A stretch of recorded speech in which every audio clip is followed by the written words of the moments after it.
बचपन में पापा हमेशा मुझे एक बात समझाया करते थे कि लड़कियां लड़कों से कम नहीं होती।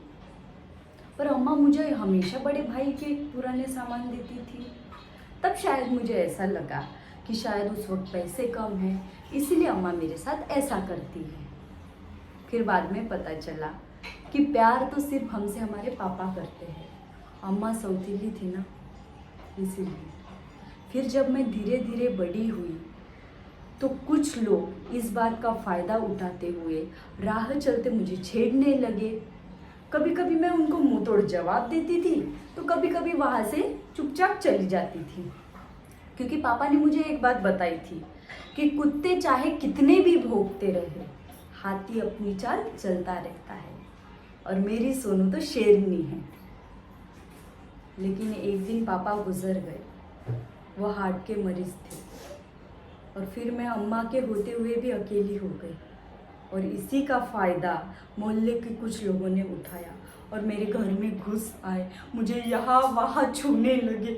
मैं चिल्लाई, गिड़गिड़ाई, उनको माँ बेटी का वास्ता दिया, लेकिन उन दरिंदों को मुझ पे कोई दया नहीं आई। मुझे कुछ समझ में नहीं आ रहा था मैं क्या करूं। मैंने अपने पास पड़े चाकू को उठाया और एक के बाद एक खचाखच उसको 35 बार में 37 बार मारा। उस समय मैं सुन्न हो गई, वो कब मर गया मुझे पता ही नहीं चला। अब मैं बहुत डर गई, अब मुझे समझ नहीं आ रहा था मैं कहाँ जाऊँ, क्या करूँ। और फिर मैं यहाँ चली आई।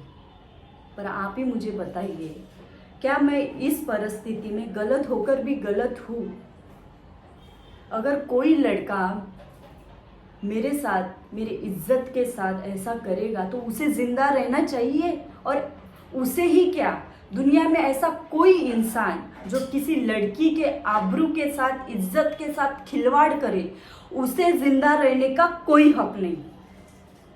सॉरी मैम, मैं थोड़ा जोर से बोल रही हूँ, लेकिन सर उस परिस्थिति में शायद आपकी लड़की या आपकी बेटी होती तो शायद यही करती। तो मैंने भी वही किया।